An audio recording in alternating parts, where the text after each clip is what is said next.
ngira ngo niyo yaba ari umwicanyi avugwa neza simbizi, ariko abantu bakunda kuvuga ngo abantu iyo bapfuye bavugwa neza, ariko ntabwo ari ukumuvuga neza ngo nuko yapfuye cyangwa nuko ijambo gupfa ndumva ntashaka kurivuga cyane, navuga ngo kuko yagiye, niba yagiye naryo riri bwumvikane ntabwo mbyumva, ariko hamwe n'Imana izadukomeza kandi izabana natwe.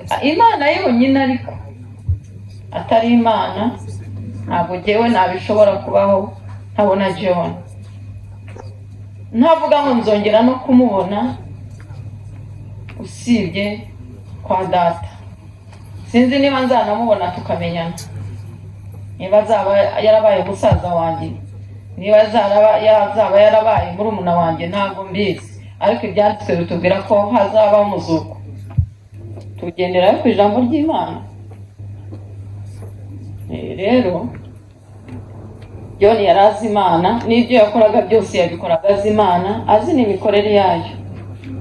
Ariko natinze kuri iyi ndirimbo yaririmbye ngo iwawe mu rugo, ndavuga si umwana iwawe ngo mu rugo, kuki indirimbo yayihimbye aturagenda ukivuruguta ariko bisoza ugiye iwanyu. Rero nshuti zanjye, bakozi b'Imana, bana banjye, bamwe hano muri abana banjye, ari ab'umwuka muri abana, ari n'ab'umubiri mwese muri abana. Singiye kwivuga ibyiza, ariko ngewe simenya gutoranya abana ngo mvuge ngo uyu sinamubyaye uyu naramubyaye. Ntabwo mba numva nabaringaniza, wenda hakaba akarusho kubona byayo, tujye tuvuga ukuri imbere y'Imana, ariko mba numva abana bose ari abana. Bana banjye rero muri hano, abana nashumbye bo muri Anointed Center, Imana ibaha umugisha. Ndashimira abashumba, namwe Imana ibaha umugisha, nashoboye kudutabara, kuko no kubona umuntu ugutabara nabyo ni umugisha. Kandi Bibiliya tubwira ijambo ry'Imana ngo icyo umuntu abibye aragisarura, icyiza uragisarura n'ikibi uragisarura, kuko nta iyi mbuto uteye irera. Rero turabashimiye cyane, shimira abana banjye mpereye hano, uyu ni umukobwa wanjye, uyu ni umukwe wanjye. Ibi ni byo Satani yanga mwa babyeyi, agira ngo aducyucire abana dusigare tumeze nk'uduti, ariko mu izina rya nde Yesu. Ntabwo Satani akunda ibyiza, ntabwo akunda ko umuntu yishima ngo arye ibyo yaruhiye. Ure wirerera abana bakurera, murabizi biragora. Sinzi we niba byarangoye kurera abana, ariko ikintu kimwe Imana yanshyizemo gukunda abana banjye. Numva nkunze abana, nkumva sumura Imana yampaye. Njye sinigeze nitotomba ngo Mana kuki wampaye kubyara abana, kandi kuki wampaye kubyara abana. Abantu barambwiraga ngo nabyaye abana benshi, ariko jye nabonaga ari n'abakeya. Harajya mbareba uko abana kuko ni benshi, kuki abantu bavuga ngo mfite abana benshi, njye mbona tutari benshi. Ndibuka igihe kimwe nagiye muri Onapo ngira ngo ngabanye urubyaro kubera amajwi y'abantu, abantu bandembeje. Ariko ko abantu bagukoresha n'ikintu kitariho, ariko ntabwo naguze bya binini, sinarinzi nuko aho ndi buhere mbimira. Ahubwo aho nashoreje niho nahereye, aho nagashoreje nibyo nahereye, ndamira nikanga narasana. Ngira ngo munaseke ngo turi mu bukwe bwa John. Ngewe amarira narayarizera narangiye. Aho nakabaye ntangira niho nagize gute, ngewe niho nahereye nikanga ntwite. Ese njya kwa muganga, ese muganga bwaganga, ariko kuko kwa muganga se najyaga kwa muganga nge nakabaye mbona n'amafaranga ajya kwa muganga. Kwa babandi kubabaza mumfashe mbabazi, ba bandi bamumfashe mbabaze ntacyo umuhaye ukavuga ati uriya jya mbona ngenda akabona mbyara akabona ntwita reka njye kumwibariza umwana iyo arwaye mwirukansa akampa ikinini kizimya umuriro. muranyumva? umuntu muganga yarandebye abura n'ikintu yankorera kuko yarambwiye ati se ko mbona uvuga ngo urankono na ponyoye ni iyihe? ndavuga ati narabikoze, nabaye narabikoze, ndumva njye naranabikoze. arambwira ati warabyishe? arambwira ati narabyishe kuko hari iby'Imana n'ubundi njyewe nabikoze kubera abantu. ati se abantu kuki wita ku by'abantu? reka ndengaho ngaho. abana n'umugisha. yo Satani kujyaniye umwana, navuga ko Imana igira uruhare rwo kugira ngo wenda ashobore kuba yarahuye n'Imana yihana ajye mu ijuru. ariko ikintu cya mbere umubyeyi kimubabaza ni ukubona umwana we atameze neza. ni ukubona umwana we atameze neza, ni ukubona umwana we njyewe nkanjye. ariko sinzi wowe ukomeze, niba wowe ujya wishima ntabwo mbizi, ariko umubabaro wa mbere ni ukubona umwana wanjye ababaye.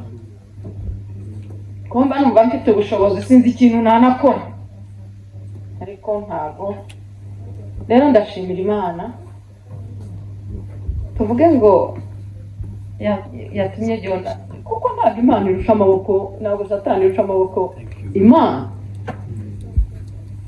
nibyo si yakabaye muhisha cyangwa n'icyo gihe abamwisha, igihe bamwisha Abanyakenya, bakaba abo Banyakenya Imana wenda ibaca n'amaboko cyangwa ikagira ikintu ikabafata amaboko, ariko ntabwo byakunze.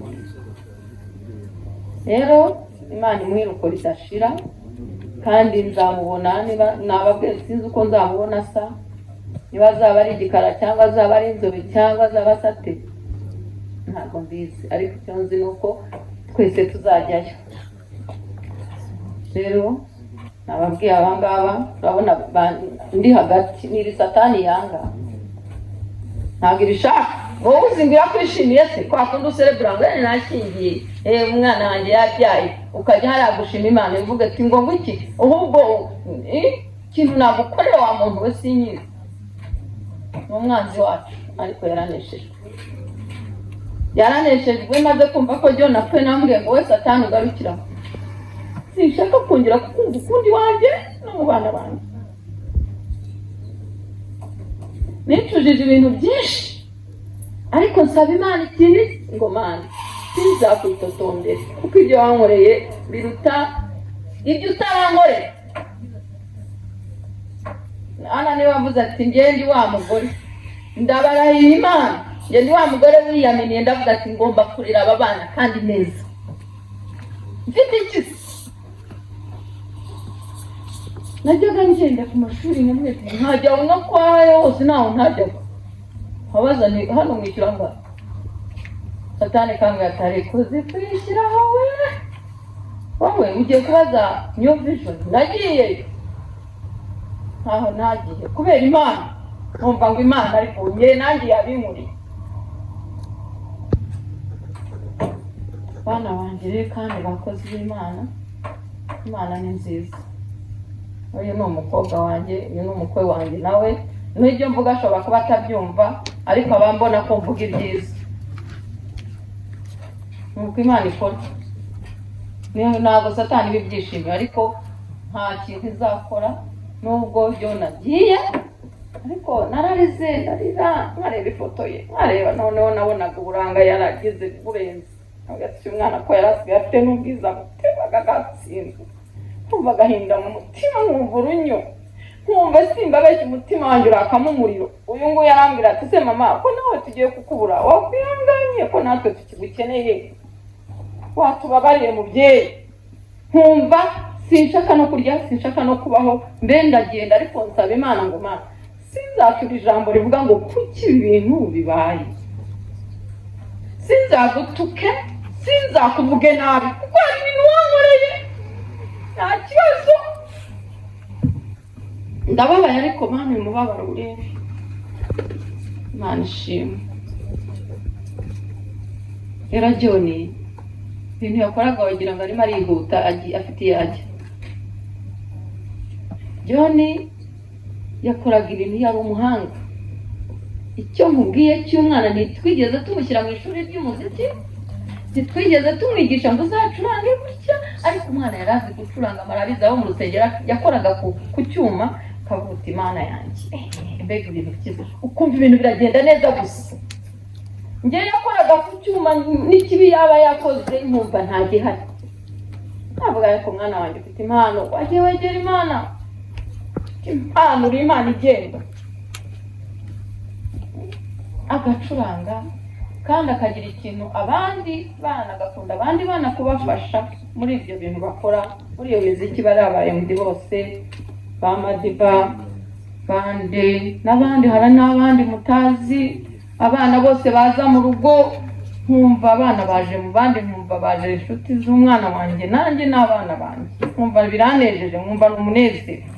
Kumva rero ngiye ngo John yapfuye natinze kubyemera no kubyakira, ariko banyoherereje ifoto bariya abanyakenya b'abatekamutwe, mbona umwana wanjye yapfuye. Bwira bagenzi nawe ati uyu mwana John ntabwo akiriho, yapfuye. Abini baringa baradushuka kugira ngo barye amafaranga, ngo twamubazi babaza umuntu wapfuye.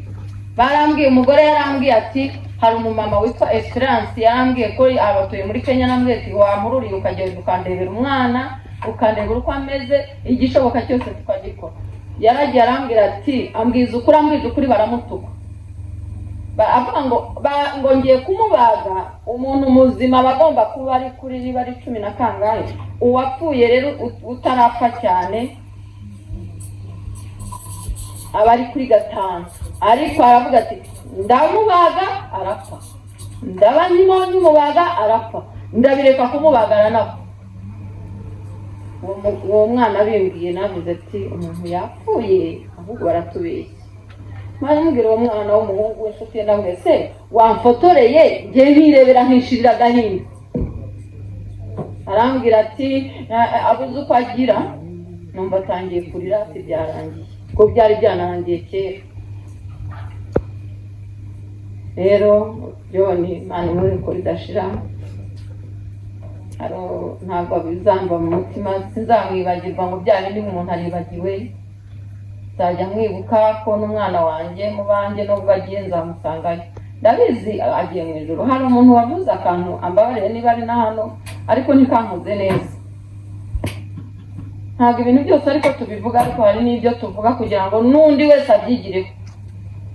Yaravuze ngo wowe asubiza umuntu kuri ntuza kubera iki, ngo John sinzi niba ngo yanyoye, ngo inzoga ngo zamwishe, niba ngo bamukubise, niba ngo bamufatanye n'abakobwa n'abagabo busore barwanira umukobwa. Ibyo byose ni ibinyoma, ni ukuri. Ntabwo ari byo, nta ntitugapapire. N'abagizi ba nabi bamugiriye nabi, ni ukuri. N'abagizi ba nabi bamuteze mu nzira ataha. Ibyo byose uwo musore babanaga witwa Patrick arabizi. Yaratahaga avuye aho yakoze, ngira ngo se wabo ejo yarabivuze, avuye aho bakoranye kontra, kuko abaririmbyi burya binuza ibyo baririmba babikora kenshi nijoro, kuko ngo kenshi nijoro niho amajwi abameze neza. Ubwo rero yaravuye mu kazi, agiye mu rugo saa 9, abona abantu baje bamukurikira. Yari amaze kugura telefone nshya mu minsi mike, kandi amaze igihe adafite telefone, nabwo arabagura bayimwambuye ariruka.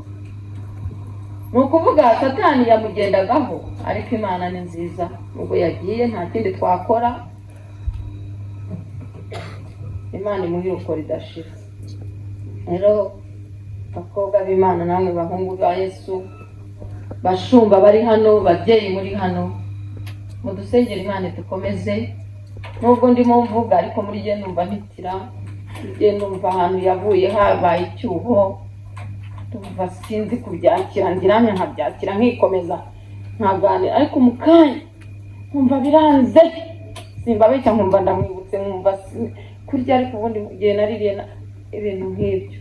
Rero sinzi kuvuga cyane ibibonezamvugo, njye nivugira ibyo numva mu mutwe wanjye, ariko icyo mvuga mu mutwe wanjye ni ikivuga ngo njyewe n'umuryango wanjye turababaye, dufite agahinda. Mwana w'umusore nk'uyu ungana gutya 30 n'ingahe yaragiye kutwereka ibyiza, yarampamagaye ati mama ati ibiryo byaje, ese bivuye mwana wanjye? Ati mva ati nasinya kontra. Satani te nasinye iki? Gusa ikintu kimwe mbabwira, mujye mu amaso musenge, kuko nubona ikintu usenge, ukibagarire gusenga, kuko Satani ntikwishimiye. Wowe uzi ngo irishimye, ntiyishimye urubyaro rwawe, ntiyishimye ibyawe, ntiyishimiye ibyo ugeraho. No, ishaka uhora uganya, uhora ubabaye. Ariko ntacyo nshinja Imana, kandi na John ntacyo nshinja. Naramukurikiranye bihagije, navuganye nawe tumaze kugenda, yarahungabanye. Tubwira Pastor Karegeya tuti ndamusaba ntiwambabariye twamfatira John.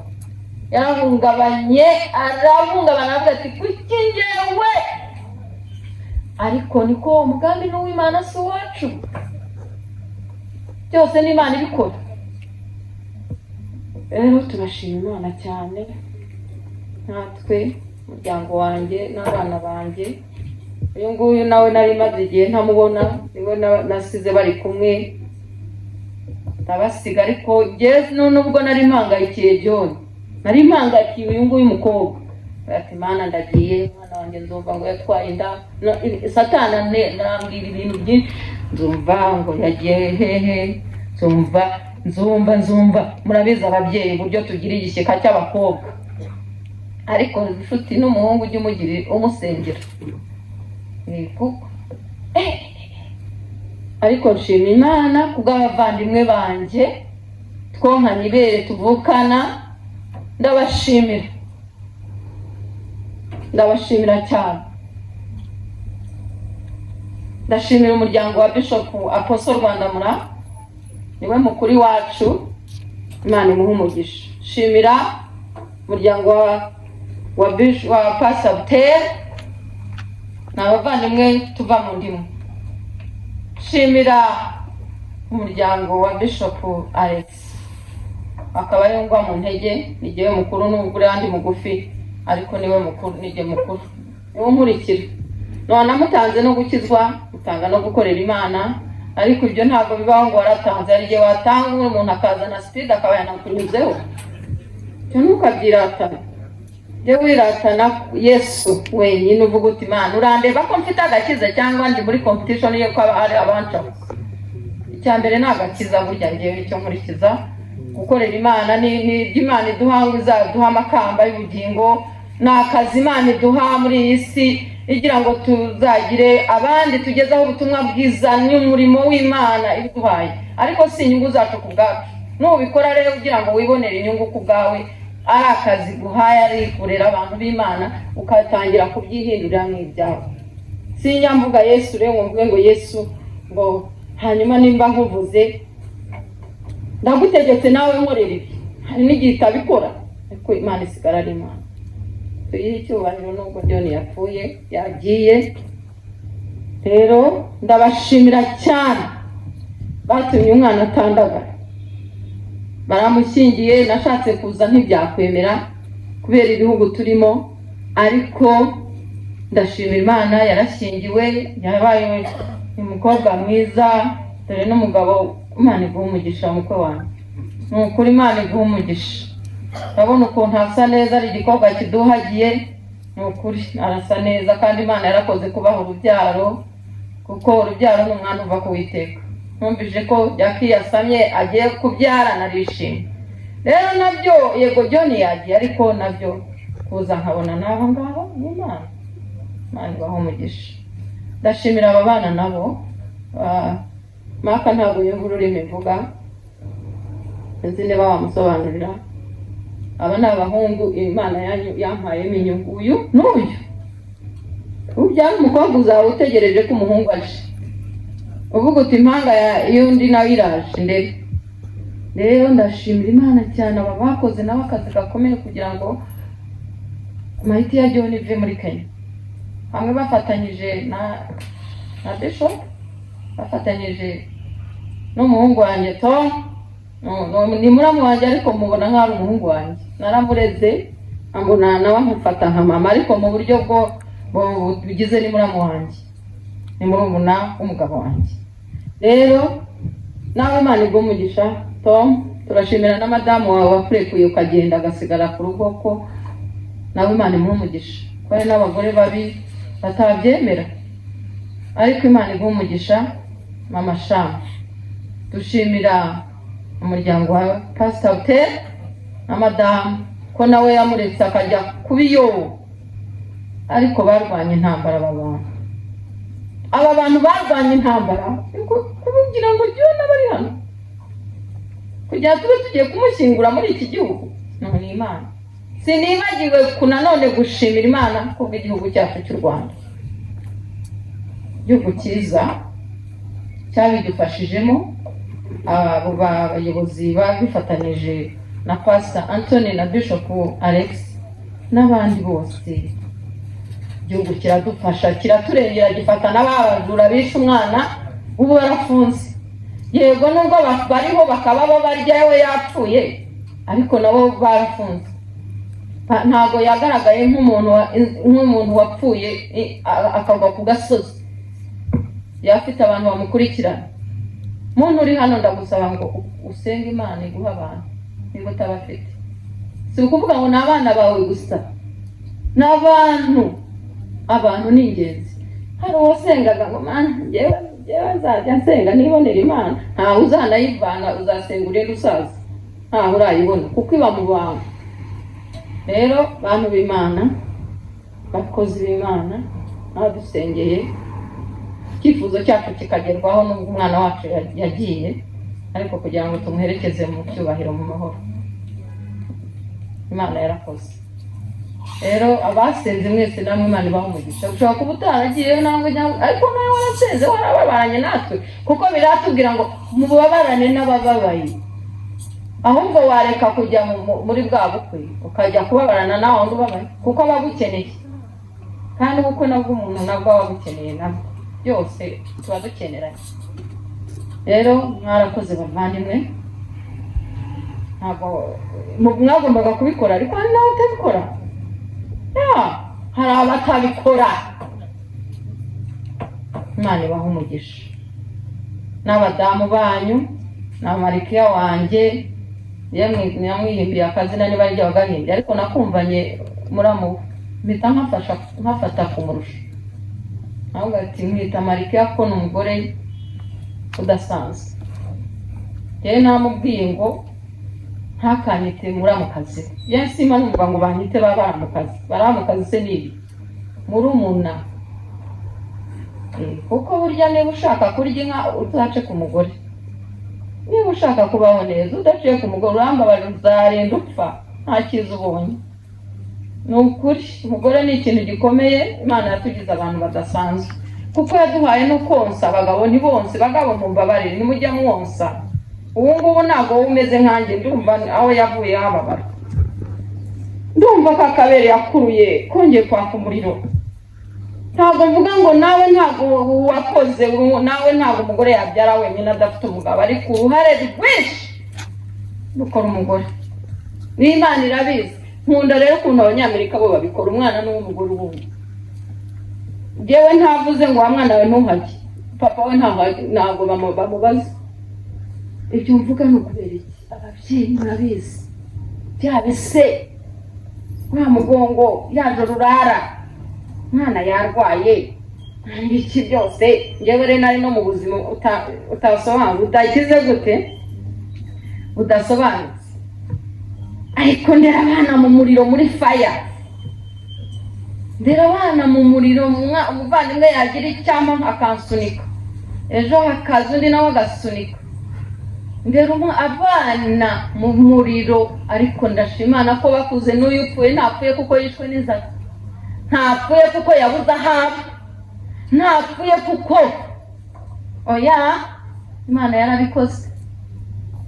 rero bana banjye kandi bakozi b'Imana, impamvu mvuga abana banjye nuko harimo abakristo banwite, iyo mbabonye bari abo barabizi byose, bamwe bajyaga bangira n'inama, kandi inama nziza, ariko urashyira abana mu ishuri, abana nayo kwishyura inzu yabuze, navuga ati nayo ntayo ngira, ndeke niyandurirwe, ndeke nibitere bintuza zanjye njye kushimisha amarangamutima yanjye, nta kibazo, nshimisha iki, nanjye ndebe ko umwana witwa uwanjye yajya mu ishuri ryiza. Ariko ndibuka sinzi niba Bishop Alex abyibuka, namusabye amafaranga yo kugira ngo nigishe shifura muri nasari, ati koko nanjye sinabona byibuza, nanjye nakuva nkumva, ariko ni ibintu ngimbye cyane kumva ngo nigishije muri nasari, ni ibintu bidasanzwe. Kujya kuzana umwana ku ishuri narabirepetaga, urabizi iyo ugiye kuzana umwana ku ishuri nkumva ni feeling gusa,